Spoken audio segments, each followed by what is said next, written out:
So I have a book coming out soon called The Alphabet of Spooks, and I thought, while I'm telling you about it, I'll walk you around one of our most favourite, most crazily haunted places. It features a lot in the book, and I thought rather than just yap at you, I'd give you a little tour. Some of the gravestones go back to the 18th century. And there's a mixture of all kinds of energies here. All kinds of stuff. Okay.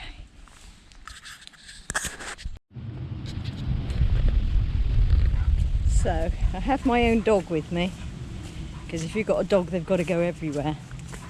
But we're coming into the bit now which is really active. We're not entirely sure what. Legend says it's haunted by a black dog. We've been here, all kinds of howling and barking in the dead of night.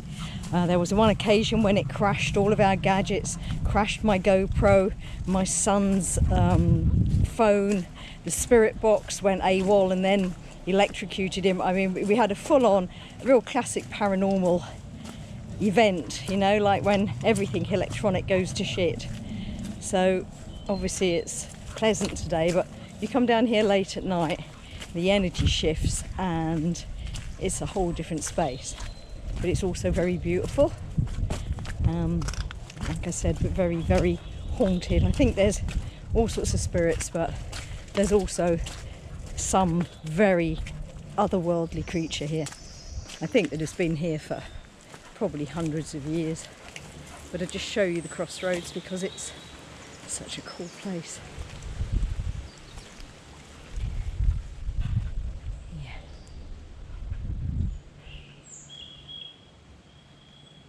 Okay, now so we'll carry on up the path. We believe that up this bit here there's a vortex, and at certain times at night, on full moons, times like Halloween and that, the vortex opens and that's when you get the massive change of energy.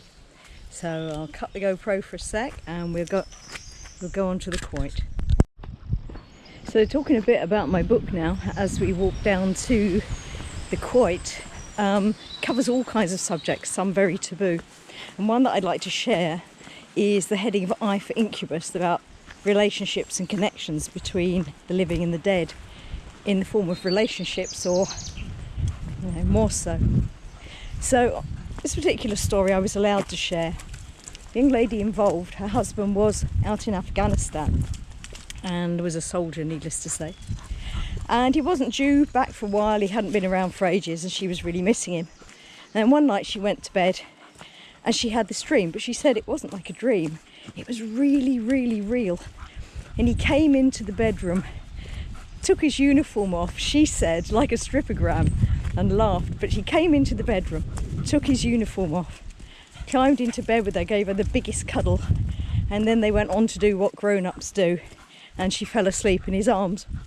And the next morning she woke up, and the dream was so real that she was sure it was true. So he wasn't in bed, so she thought, oh, he's gone to make coffee or he's in the shower. She waited, full of anticipation, so pleased to see him again. But he didn't come back. And she got up and looked around the house. He wasn't anywhere, his kit wasn't anywhere.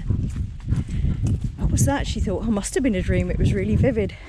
And then a couple of hours later, she had the call that he'd been killed in action the night before, and allowing for the time zone differences, he had come to her shortly after he'd been killed in action. So just one example, and I have loads. So we're now in the field, or by the field where the quoit is. I'm going to let the dog off the lead and we'll walk down there. So the GoPro will go jerky now because I'm telling my story, but I'm still going to have to play ball. So this is Cowinnan Quoit. It's also called the Giant's Quoit. My dog said, oh, she found the ball? She has. Cowinnan Quoit, and it's been here like forever, but it did all collapse at one point, and Lady Trevena, who is one of the ghosts that haunts Trostothan, was major in rebuilding the quoit. We also believe, through the research we've done and working with gadgets and mediumship, that when the quoit was made and when Lady Trevena rebuilt it, this opened the porthole to the Black Dog. So all of it is linked together. My son always says that this whole area is a bit like a computer game. The first bit is haunted by ghosts.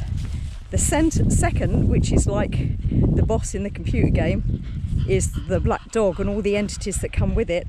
And if you get through that, you get to come down to the quoit, which is very fairy energy. So there we are. My dog's scared of other dogs, and there's another one in the distance, so we probably won't stay long. I'm just going to show you the quoit. It's very beautiful.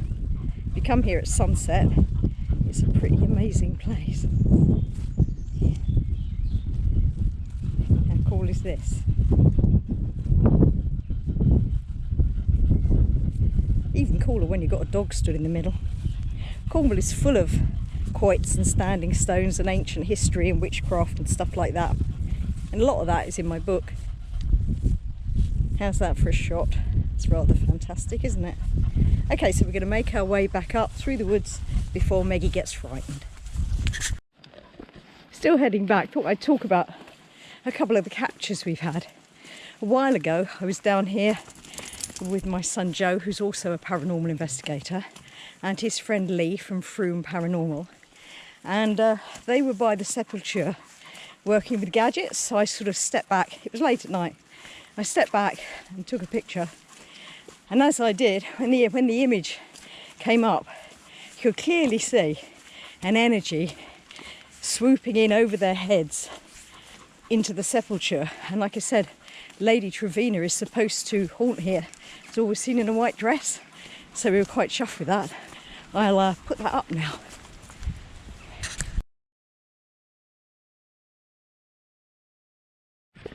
Another time, Joe and me just called in here in the early hours, you know, as you do sometimes, as we were passing.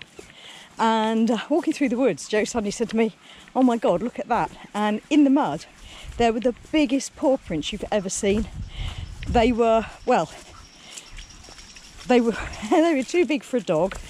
People said they couldn't be a big cat because it had claws extended, and cats don't do that. So I rushed off and got some plaster of Paris. So I took a mould of the footprints, and they're absolutely ginormous. And we do believe that sometimes the dog of Treslothan, the Black Dog, the hound, becomes manifest. Now, in my own time, I've seen spirits become manifest, so they know that it happens. But we believe that as it comes through the portal, and as it heads up through the woods to the sepulchre, it becomes more and more physical. And there's often all kinds of scrapes and scratches around the sepulchre. And as I said before, someone's strimming, look. As I said before, we believe that Trevena is connected to the Black Dog in that she unlocked the portal when she fixed the quoit. So I'll just put up the pictures of the casts I took of these feet. As you see, they're enormous, as big as my hand. And the claws are more like a bear than a dog.